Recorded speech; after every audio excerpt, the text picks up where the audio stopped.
I think I'm going here. Okay. And you can arrange yourself as you will.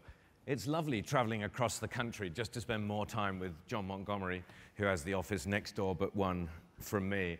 And it's like having the greatest security blanket you could ever own. It's like sucking your thumb all day knowing that John is there. I was going to say I'll rephrase that, but it's only going to get worse if I do, so I'll leave it where it is. I'm delighted to welcome Peter Naylor, who is the SVP Advertising Sales, which really means Chief Revenue Officer of Hulu. Thank you for coming, Peter. Thanks for having me. And also Bob Grutas from Facebook. And Bob leads the Facebook team on entertainment. A most interesting portfolio. We should get into this. Entertainment, restaurants, and multicultural. Which is, I don't know. It makes sense. It makes total sense. I'm assuming those were the three that were left.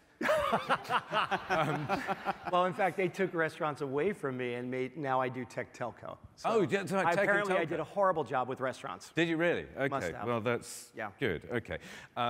So we are here to talk about the future of video and the long and the short of it. Now, it won't have escaped your attention that Peter is in the business of long-form video, and Bob and Facebook, by and large, are in the business of short-form video. And I wanted to start by asking you a question, which is this. Are video and TV the same thing? To what degree should we think about them the same way? And what degree should we think about them completely separately? Peter, you want to start this off? Well, the first answer is, wait, what is it? Are they the same? Yeah. Well, I think all video, all TV is video. All TV is video, okay. But not all video is TV. Excellent. You know, I mean, just yesterday morning when Michael Roth opened the show, he said it really depends on how you define TV. At Hulu, you know, we have long-form comedies, dramas, movies, and so it looks like the TV we all kind of grew up with. The difference, of course, is that now it's all served through an IP address, and it's all on demand, and it's all about choice and control. The biggest change that we're seeing is this long, slow decline of the programming grid. I mean, the control has shifted from the programmer to the viewer, and that's changed everything. And with that change is the biggest opportunity for the people in the room, because you don't have to show your 15s and 30s in this long-form content. You can do 7s, you can do 37s, you can do 250s. So I think that's one of the big changes. Okay, so this poses something of a creative challenge, which we'll get to in a minute. And Facebook, Bob, you know, we've gone from a period where people shared text, we know that, to a people when used Instagram, so you bought them, and shared photos, to a world which is becoming increasingly video-centric in the way that people are using both the Facebook platform and the Instagram platform. When I did the introduction, I said, and this is the short of it. So your observations in how people consume video on Facebook and what the lessons are for advertisers as to how to use Facebook are kind of important. Because when I think about your categories, because you work in entertainment, they should know how to make video content, you would hope. I don't know how good telcos are at doing that, but help us understand that. Well, I think it's, in my opinion, when you said short form, I think it's early days for video on Facebook and Instagram, and I think we're still experimenting to see what the user experience is really going to be. Do they want short form? Do they want long form? If we look at the signals that are present and prevalent across the platforms, we see a mix of both. Everything is, you know, everything is working for different people at different times. And what we'll do is we'll just really try to determine what the overall relevance, satisfaction, favorability is. And we'll just keep testing to determine, are you leaning forward watching short form? Are you leaning back watching longer form? And I think, you know, time will tell what that'll look like. But we feel very positive that on our platforms that there's definitely a place for both. Creatively, and you brought up the entertainment, the studios, I mean, it's so interesting. Like, for 100 years, they've been making the world's best content, and then followed by television networks who've been doing the same. It's relearning what the overall platform looks like. If you just think about it, just look at your phone. Just take your phone out and look at it. If you look at your phone for 3 seconds, it's actually a long period of time. It almost, you're like 1, 2, 3. You really are absorbing a lot. You would say that, wouldn't you? I think anybody would say it. But we do know that the way that people use their phone and the way that they watch video, it's a faster experience. And if you think about the difference just between mobile and desktop, you're consuming content faster, 1.7 seconds versus 2.5 seconds. It's a different experience. I don't understand that. Sorry. Just help me. When you use your desktop and you got to desktop and phone, you got to 1.7 seconds and 2.5 seconds, and I couldn't work out. Mobile is just a faster experience because of the scrolling mentality. You're going through it faster. The stuff that's relevant and pertinent and that you're finding, you're spending a little bit, you're just going faster. The good news, though, that with the speed, you don't sacrifice the quality of the experience, because what we're finding based on studies that are out there and studies that we've done as well is that recall actually starts at about 1/4 of a second. So it's interesting from that perspective. But back to your original question on are TV and video the same, and what does it feel like when you change platforms? I think we're actually trying to determine exactly what that experience should feel like and what it should look like. When we talk to our partners in advertising, though, we do tell them, really think about this experience as a shorter form experience, and that you want to move all that, your message, as quickly up front as you possibly can to grab attention. And when we do see that on any of the research that we've done, and we ask everybody measure everything, measure it all the time, we see that the impact is greater. Okay. So Peter, you mentioned just in passing the idea that an advertiser could make a 37-second ad. I think 37 seconds should be the new standard. I mean, really, it makes Terrific. Makes sense to me. Why not? But talk about how in an on-demand environment like Hulu, if you think there is one, is there a different kind of mode of advertising consumption, or different things you can do in advertising formats that you can't do in the linear world, which as more and more longer form video gets delivered over IP will become a bigger and more pervasive way of thinking about creativity? Yeah, I mean, to echo Mark Pritchard, we all want to be simple. However, we have the opportunity to really expand creatively with what's going on in TV because it's all on demand. The mindset of the viewer is much more receptive. It's not like, I wonder what's on TV. It's the opportunity to say, here's what I want to watch. It's very purposeful viewing, so it's very lean forward. The fact that you're not married to the programming grid means you don't have to have 15s and 30s because you don't have to start at the top and the bottom of the hour. So we're totally flexible with the kind of content length that we can take. And this goes with the content as well. I mean, when we took the Mindy Kaling show from Fox to Hulu, all of a sudden her half-hour comedy didn't have to be 22 minutes. Because that's what a half-hour comedy is, 22 minutes of content. And all of a sudden, she was allowed to tell her story with as much or little time as she needed to. We also said, you can use profanity and have some sex if you want, but she said, you know what, we'll stay true to our roots and stick with it. But getting back to the creative opportunity, sure, we can take your 15s and 30s, but we can do different lengths depending on the story you need to tell. We can do consecutive storytelling kind of ads. Bank of America has done that with us. We can do interactive ads. You know, there's some. Can you really see any great clients that aren't sitting in the front row that you want to make references to? Just out of Bank of America, Lou Okay. was terrific. Yeah, no, it's a good shout out. And then interactive ads in the living room, I think, will only continue to rise, right? Because you're through an IP address, because you have the opportunity. I think, you know, suppliers like Innovid and Brightline and Truax, those kind of vessels will continue to rise in prominence. So let's talk about that, because that'll ease us first with you, and that'll ease us back to Facebook. The idea of people interacting with ads has been with us for a long time. And by and large, people have historically shown relatively little propensity to interact with ads. Do you think that there is something, either from a format point of view, a device state or a consumption state or whatever, that is encouraging people to interact with ads more now and on your platform and on platforms similar to it than it existed before? And if so, what is it? Well, I think it's early days. You know, remember the first time you had a touch screen and you zoomed in on it and it's like this gee whiz moment, and now every screen I come in contact with, it kind of pisses me off if it's not a touch screen. I think once we train the viewer that, of course you can interact with this ad, of course you can find a local dealer, of course you can put, I mean, the old example is you can buy Jennifer Aniston's sweater, right?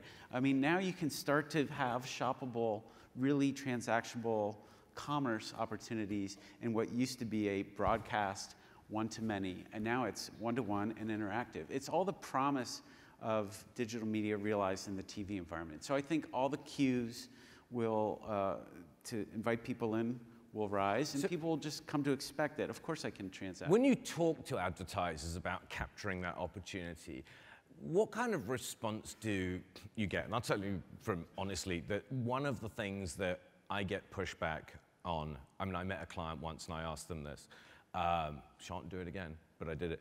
And what I was told was that there are too many manufacturing options in the marketplace now. There are too many different things that I need to make, and I don't have enough scale of reaching audiences in the same format, because everyone's got a slightly different variation on the widget. How should people think about that? And in the same way we've thought about MRC standards for viewability and so forth, do you think that there are going to be some formats that become really widely distributed across that world?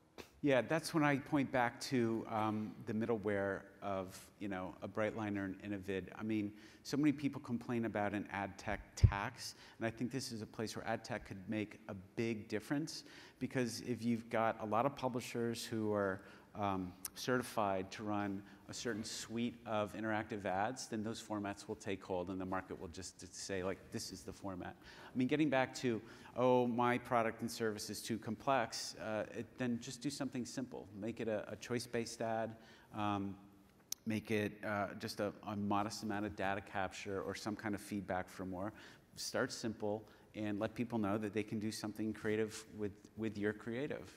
Well, so don't race to be in the red zone. Just start with some.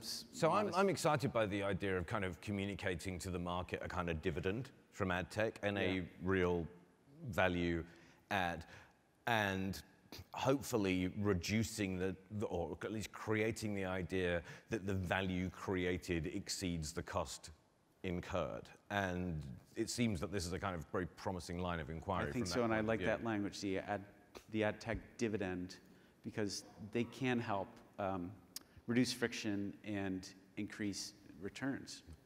So in Facebook's world, you have quite a broad church definition of what is video in terms of a video buy, and it goes from GIFs to kind of regular, as we would understand it, linear video. And one of the things that we talked about on our preparation call is this idea of platform-specific creative. And I know that Mark Darcy and others in the Facebook organization have spent a lot of time with advertisers to try and extract the most value out of the platform.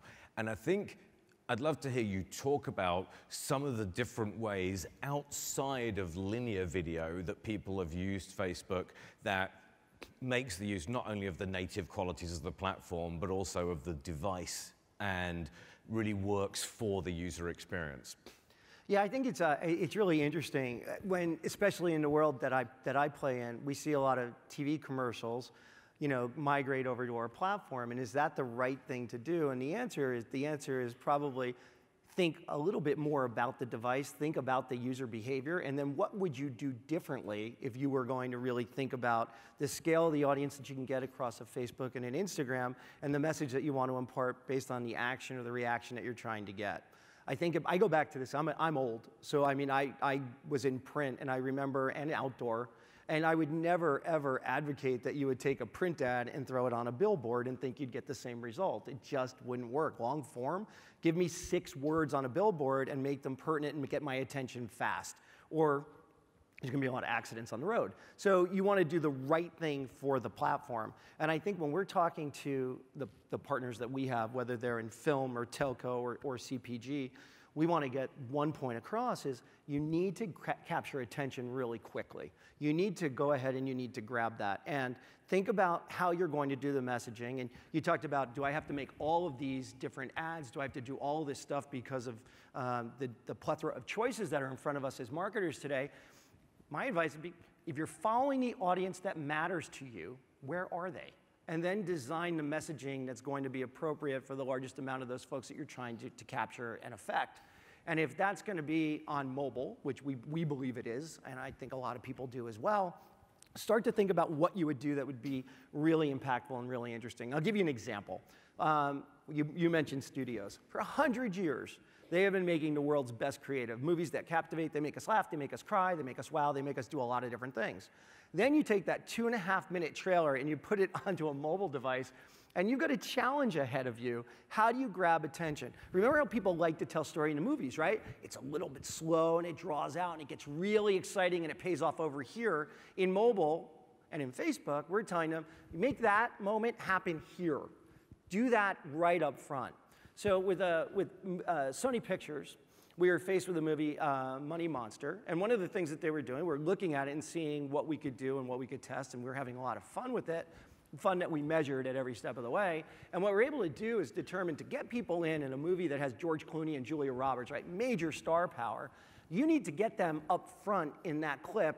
They didn't come into that until about 10, 20 seconds into this. We did what we would call basically a video bumper, and we threw it on top of what the traditional ad and trailer would be. And now all of a sudden, you've got this moment of action. We had text on the ad because we designed with sound off. And all of a sudden, we're looking at that, and we got a 2x experience in terms of people in recall and intent to go see the film. That's what we wanted to do. We wanted to make sure we grab people. We didn't do it to forego the amazing content that was sitting inside the trailer. We just had to grab attention, and we had to do it quickly. So that's a way that you utilize the platform that's a little bit different than you might have done previously or somewhere else. So Peter, there's a professor that many of the people in this room will have read or seen videos by at NYU Stern called Scott Galloway, who has a consulting business called L2 that he just sold to Gartner a few days ago, a few weeks ago. He's a very smart guy. And Scott made a rather sort of polemic video last summer about the death of the advertising industrial complex. And one of the things he talked about in that construct was that if you were either rich enough to pay to avoid advertising or young enough to be smart enough to avoid advertising, you would, and that the compact of great high-reach entertainment together with great brands was going to break down, and broadly speaking, the world would end. Well, if you work in what I do for a living, then to all intents and purposes, the world ends. And I'm curious because there you are, Hulu, looking after revenue, and you've got subscriber revenue in the one hand, and you've got advertiser revenue in the other hand. How are you thinking kind of as an enterprise and also as an ad guy? Because you've been in ad-funded businesses all your life. I seem to remember you being chairman of the Interactive Advertising Bureau as well. How do you think about that relationship between subscribers and advertisers and how that contract's going to look in the future? Well, when we rolled out an advertising-free version of Hulu in September of 15, we were very nervous in the ad sales department, like what's going to happen. I can tell you today that out of the thousands and thousands of people who sign up, the majority will take the ad-supported platform. And it's only a $4 delta between the $7.99 limited ad plan to $11.99 commercial free. And people choose the ads, I think, because, first of all, even rich people don't want to spend money needlessly. And more importantly, it is a limited ad experience. I think the most important ad model is restraint. We've seen that people are leaving broadcast TV either through DVR and time shifting or through on-demand with services like ours because they've, to borrow a phrase, they've overstuffed the bird. So restraint is everything. And then as we get better and better with data, then our relevancy should be better. It's not that people don't like ads, it's that people don't like irrelevance. So if we get smart about using all these programmatic and automated tools, not just to automate our business, but to make sure relevance skyrockets, then those ads aren't seen as intrusive, and it's part of the experience. And reinvention of television includes reinvention of the ad model. Let's stay on this for a second. So we've heard a lot of people say, it's not the people, so Dave Trott, who's one of the advertising greats of my former country, which is now a banana republic off the coast of Europe. But still an aircraft carrier for your good new country that I belong to. So it's best not to get political about times like this. However, on that bombshell. So Dave Trott said it's not that people don't like ads, they don't like bad ads. What you said is not that people don't like ads, they don't like irrelevant ads. And there's very interesting, because the word relevance has taken on a whole new meaning since quality scores have existed in Google AdWords, since the bidding algorithms have worked in the way they have at Facebook so effectively. So it's interesting to hear what you both mean from a kind of Hulu perspective about what relevance means, and from a Facebook perspective about what relevance means. I shall merely now go and apologize to the Queen, but you go. I think Peter and I think we agree, right? That's a big part of it. You want to make sure anything that shows up matters to you. But if it doesn't, control but don't it. you have a more specific meaning of You must relevance? be asking for a reason. I am asking for a reason, because... Are there any other countries you're going to slam? No, to be fair, there's nothing unconscious about my bias, just to be clear. But no, the reason is that, as I understand it, being a successful bidder in an auction for inventory on Facebook, that relevance to the user is part of what constitutes success in that bid. And so I assume that relevance has a almost mathematically significant meaning in Facebook's world in which it might not in Peter's world. That's what I was getting at. Well, I think when you think about Facebook, every day that you log on, every interaction that you have, every time that you do any type of action on Facebook, you're basically telling us what you like and what you don't like. You're telling us based on your friends, you're telling us based on your reactions and actions, what types of messaging, what types of content overall that you want us to put there. My newsfeed, if everybody took this out right now, do you realize if there's 1,000 people in this room, there would be 1,000 different news feeds. None of them would look the same. And the way that the advertising is served would look completely different as well. I mean, that's pretty astounding. And exactly, but you also have the opportunity, thank you, Lou, you also have the opportunity to go ahead and say what you don't like. Like, the control is literally sitting in your hands. So when you are bidding, you're bidding on people that have expressed, shown, or displayed some type of behavior that's going to resonate and be relevant to them, so that your ad, the dollar you spend, is more than the dollar that is earned, because you're getting to the right people. So you might not be able to answer this question, and I understand that, but Boz is on. He's on after. You should ask him. Yeah, so if he doesn't cover this, I'm curious to know with what frequency people actually do send the overt signal that they don't like an ad in Facebook, as opposed to just sort of skim through it, and how they choose to. I mean, it's like kind of How to Train Your Algorithm 2. Yeah. It's a nice animated movie about how to do that. And I'm wondering if people actively do that or not. Yeah, I don't know the percentage, to be fair, but yeah, they actually do. People are very active in what they like and don't like. When you're given the opportunity to express your opinion and control something, you're going to do it, specifically if you have a visceral reaction against something. So I don't know the exact percentage, but yeah, those actions are taken. But the inventor of Newsfeed might. He could well, and we'll could well. later. We've got him right here. So that's their version of relevance. What's yours, Peter? Well, it's the same kind of choice and control that we're talking about in both overt and implied preferences. So our ad logic takes a look at the content you're looking at. We invite people to opt in and out of genres, identify what they're into, and that helps us to establish a base. And then, we're looking at making sure that all the programmatic choices and data sets that are available in a desktop or mobile environment, we're trying to bring it to the living room. What a lot of people don't know is that 75% of our viewing is in the living room environment.